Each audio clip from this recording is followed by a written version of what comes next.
Bonjour, j'avais envie de vous partager mes dernières découvertes littéraires et en particulier quelques extraits de 3 livres. J'ai envie de dire 3 écorchés vifs. Fritz Zorn avec son livre Mars, qui est en fait son unique livre. Stig Dagerman, notre besoin de consolation est impossible à rassasier. Déjà tout un programme. Et Sarah Chiche avec son livre Saturne.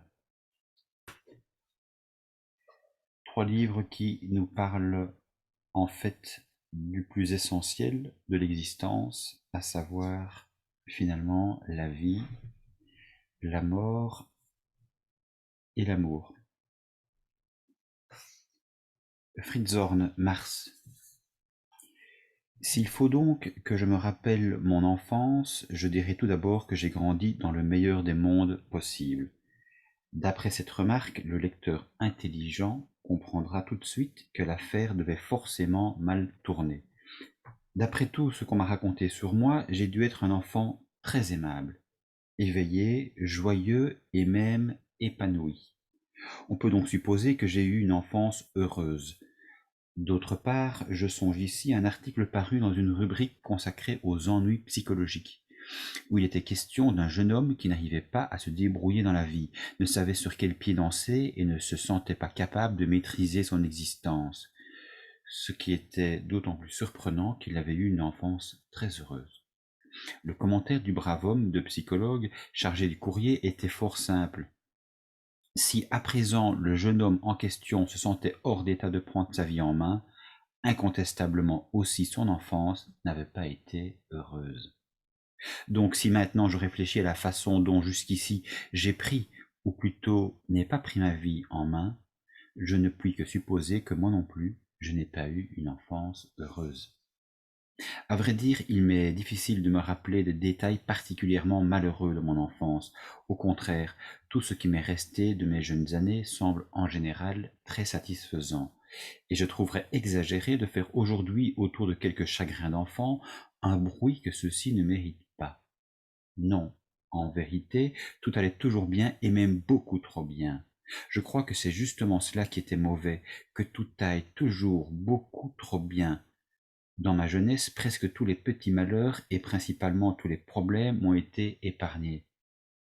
Il faut que j'exprime cela encore plus précisément. Je n'avais jamais de problème. Je n'avais absolument aucun problème. Ce qu'on m'évitait dans ma jeunesse, ce n'était pas la souffrance ou le malheur, c'étaient les problèmes, et par conséquent, la capacité d'affronter les problèmes. Paradoxalement, on pourrait formuler la chose ainsi. Le fait que je me trouvais dans ce meilleur des mondes possibles, c'était justement cela qui était mal. Le fait que dans ce meilleur des mondes, tout n'était jamais que délices, harmonie et bonheur.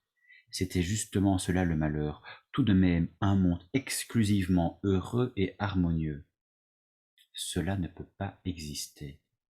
Et si le monde de ma jeunesse prétend avoir été un pareil monde, uniquement heureux et harmonieux, il faut qu'il ait été dans ses fondements mêmes faux et menteur.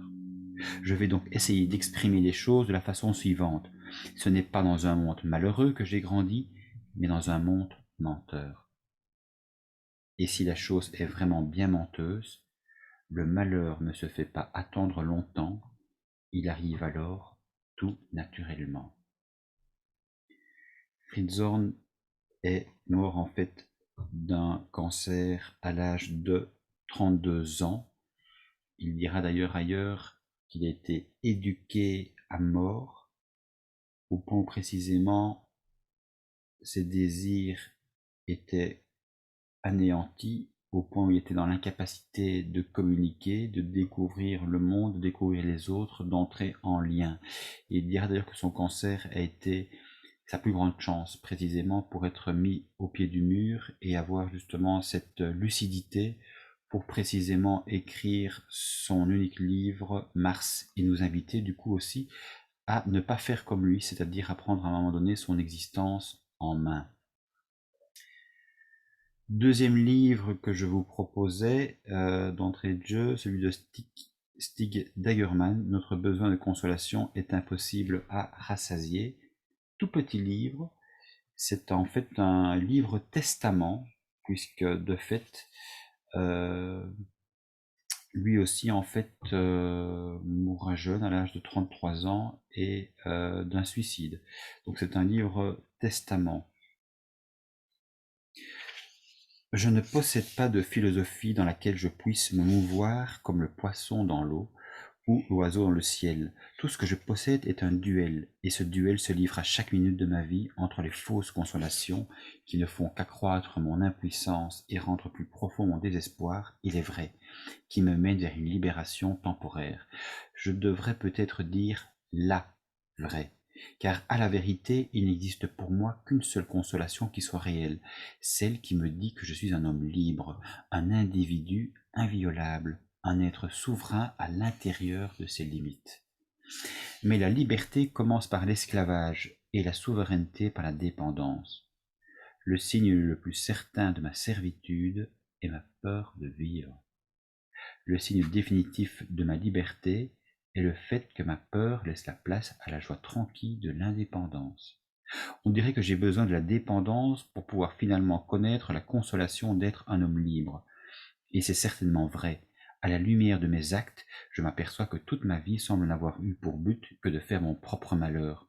Ce qui devrait m'apporter la liberté m'apporte l'esclavage et des pierres en guise de pain. Les autres hommes ont d'autres maîtres. En ce qui me concerne, mon talent me rend esclave au point de ne pas oser l'employer, de peur de l'avoir perdu. De plus, je suis tellement l'esclave de mon nom que j'ose à peine écrire une ligne, de peur de lui nuire.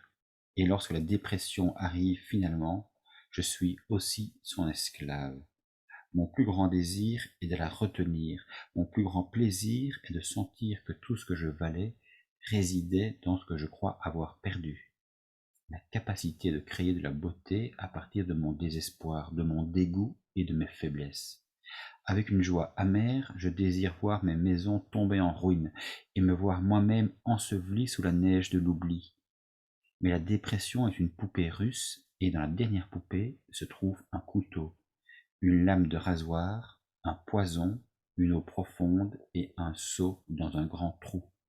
Je finis par devenir l'esclave de tous ces instruments de mort.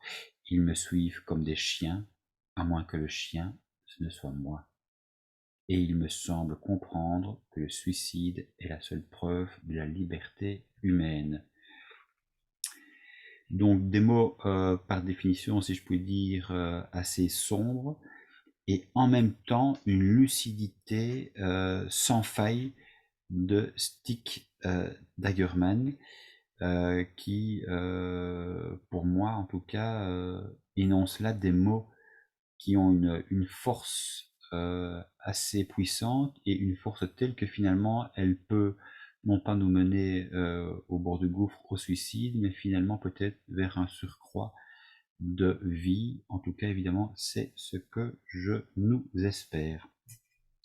Troisième livre, cette fois, c'est le livre d'une écrivaine, Sarah Chiche, Saturne, une grande passionnée de la vie, Sarah Chiche, qui a, je dirais ici justement, je parlais d'entrée de jeu de la vie, de la mort et de l'amour, et ici il sera question de l'amour, j'ai envie de dire, mené à son paroxysme.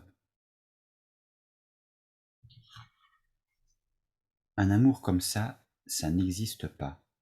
On n'aime plus comme ça. J'étais faite pour lui, il était fait pour moi. Nous étions comme deux corps aimantés. Ce qu'il avait à donner, j'avais à le prendre. J'en avais viscéralement besoin. J'étais une gosse. J'avais 22 ans. Je n'avais jamais aimé personne. J'avais un chien. Quand un type voulait m'inviter au restaurant, je me faisais inviter au restaurant avec mon chien. Et je commandais les choses les plus chères pour le chien, des langoustines, du caviar, dans les endroits où j'exigeais qu'on m'invite. Et je demandais à ce que le chien soit servi à table. Après, je couchais même pas systématiquement. Parfois oui. Mais je m'en foutais. Je me foutais de tout. Les bonhommes, il fallait que je les fasse payer. Tu comprends? Alors, au début, lui comme un autre. Ton père, comme tous les autres. Et puis il m'a emmené dans un café, j'avais mis ma robe orange, que tu connais, des cuissardes, mon truc habituel. Il a commencé à parler, et là, j'ai presque pas pu dîner. J'ai pas pu. Je l'écoutais, j'avais jamais entendu quelqu'un parler comme ça, de façon si intelligente et si calme. Je regardais ses yeux, je regardais ce regard qu'il posait sur le monde, je sais pas comment dire. Tout à coup, je l'ai regardé, et je me suis vu dans ses yeux. Je me rappelle même plus ce qu'il m'a dit ce jour-là. C'est terrible. Tu vois, le temps fait son œuvre. On dit que le temps fait son œuvre, mais parfois l'œuvre du temps, c'est affreux. On voudrait ne jamais oublier, on voudrait pouvoir garder les mots, mais même ça, on finit par l'oublier. J'ai oublié les mots, mais je me souviens de la sensation. Je voyais toute l'épaisseur des jours qui nous avaient conduits l'un vers l'autre, tout le temps que j'avais vécu avant de le rencontrer. Ce temps immense qui soudain ne comptait plus, et qui comptait pourtant parce que tout m'avait conduite vers lui. Et je voyais cet homme assis face à moi. Je voyais son cœur qui s'ouvrait, son cœur dans son sourire, son cœur dans ses mots. Je me suis dit, alors quelqu'un comme ça existe. Il m'aimait tellement que je me suis mise à l'aimer, moi aussi. En quelques jours, il est devenu tout pour moi. Mon père, ma mère, mon amant, mon amour. J'ai jamais vu ça. Quelqu'un qui s'effaçait à ce point, dans l'oubli de son propre plaisir. Il voulait me faire vivre l'enfance que je n'avais pas eue. Tu te rends compte? Un jour, on est passé devant un magasin de jouets. J'ai dit, oh, une ferme. Il est rentré dans le magasin. Il est ressorti avec la ferme dans ses bras. Personne n'avait jamais fait ça pour moi. Il était dingue. Il ne savait rien de moi, il avait tout compris et tout pardonné. Il m'a aimé comme j'étais, malgré ce que j'étais, malgré moi. Je crois que c'est ça, l'amour. Alors relève la tête, car tu es né d'un immense amour, et ça ne peut pas mourir, ça ne meurt jamais. Même ce soir-là, quand je te parle, je sais qu'il est là. Il est mort, mais il n'est pas mort. Mais qu'est-ce qui n'est pas mort, maman?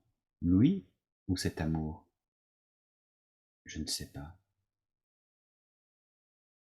Voilà, donc cet extrait, j'ai envie de dire, passionné, passionnel, tiré du livre Saturne de Sarah Chiche. Et je pense que à travers ces quelques mots pour le moins fougueux, on peut effectivement deviner ce qu'est une existence réussie, ce qu'est un véritable lien, ce qui fait finalement le bonheur de l'existence, à savoir justement se trouver, trouver l'autre, se trouver en l'autre, et pour le coup, finalement passer de la douleur, de la souffrance à la légèreté, à l'amour, quand effectivement cet amour, à un moment donné, se dévoile au plus profond de nous-mêmes. C'est également tout ce que je vous souhaite, que cet amour puisse de plus en plus emplir chacune de nos vies, de vos vies. Merci et à bientôt.